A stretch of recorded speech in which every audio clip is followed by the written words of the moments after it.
ditemukan ya,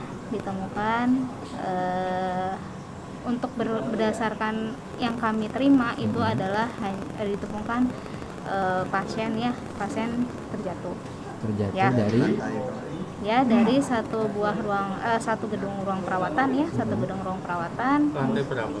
lantai 2 ya. Untuk sementara data lainnya kami tidak bisa menyampaikan ya. Lokasinya di bagian mana berarti Bu? Kenapa Pak? Lokasinya di bagian dalam area gedung rumah sakit di dalam apa di luar? Apanya? Di dalam. Pas jatuhnya itu di bagian dalam atau di bagian luar? Di luar. Oh, di luar.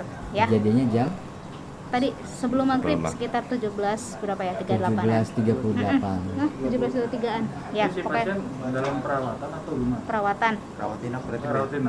Ya.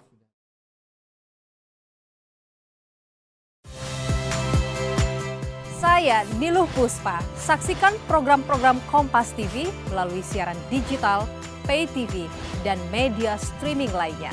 Kompas TV, independen, terpercaya.